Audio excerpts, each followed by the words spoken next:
मालिक के भाव से शरीर को देखना कि ये सेवक क्या क्या कर रहा है। दिव्य भाव अमृत युक्त जो देखते सुनते स्पर्श करते सूंघते खाते चलते फिरते सोते श्वास लेते हुए भी अपने अंदर भी यही जानता है कि वास्तव में वह कुछ नहीं कर रहा है।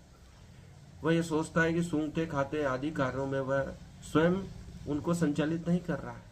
बोलते त्यागते ग्रहण करते आंखें बंद करते खोलते भी वह जानता है कि भौतिक इंद्रियां अपने अपने विषयों में प्रवृत्त हैं। अर्थात ये जो शरीर की इंद्रियां हैं, शरीर के भाग हैं, ये स्वयं कार्य कर रहे हैं परिस्थिति के अनुसार। वह दृष्टा मात्र होकर उन्हें देख रहा है, वह इन सब से पृथक है। अर्थात हमारी आत्मा को जानने के लिए कृष्ण कह रहे हैं कि ये आत्मा है जो ही सबको देख रही है और इस शरीर क्या कार्य कर रहा है उसके बारे में जानकारी प्राप्त कर रही है। 10वां श्लोक भगवान कहते हैं, ब्रह्मणार्धाय कर्माणि संज्ञ तक्त्वा करोति यः लिप्यते न स पापेन पदमपविमाप्मसा। अर्थात जो व्यक्ति कर्म फलों को परमेश्वर को समर्पित करके आसक्ति रहित होकर अपना कर्म करता है, वह पाप कर्मों से उसी प्रकार अप्रभावित रहता है जिस प्रकार कमल पत्र जल से अस्पृश्य रहता है। कृष्ण कहते हैं कि जो व्यक्ति कर्म फलों को परमेश्वर को समर्पित कर देता है और आसक्ति रहित होकर अपना कर्म करता है, वह पाप कर्मों से उसी प्रकार अप्रभावित रहता है जिस प्रकार कमल पत्र जल से अस्पृश्य रहता है। आसक्ति रहित होकर कर्म करना, किसी से अपने आप को जोड़ना नहीं, जुड़ना नहीं, मोहग्रस्त नहीं होना है, वही आसक्ति है, लगाव है।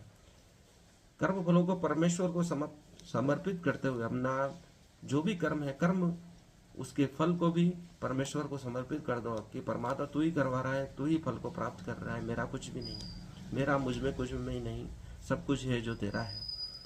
आसक्ति रहित होकर अपना कर्म करता है, वह पाप कर्मों से उसी प्रकार अप्रभावित रहता है जिस प्रकार कमल पत्र जल से स्पर्श रहता है। अर्थात जो भी कर्म है उसे अपना नहीं समझता है, न उसके फल को अपना समझता है, तो वह पाप कर्मों से भी अप्रभावित रहता है। अर्थात वह उसे छूते नहीं है उस मनुष्य को पाप कर्म, जैसे कमल पत्र को जल स्पर्श नहीं कर पाता है। कमल जल में रहता है लेकिन वह कभी जल कमल को छू नहीं पाता है, कमल पत्र को।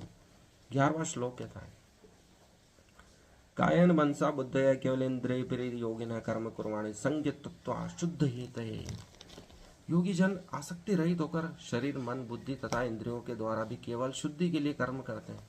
अर्थात योगा कर्मशु कौशलम के लिए कर्म करते हैं कि अपनी कुशलता बढ़े, शुद्ध हमारा शुद्ध कर्म हो जाए, उसमें शुद्धता है, निखार है, उत्कृष्टता है, दिव्यता है, इसलिए वे कर्म करते हैं बार बार। योगी जन आसक्ति रहित होकर उसमें कोई लगाव नहीं जोड़ते हैं। वस्तु समाज शास्त्र में जो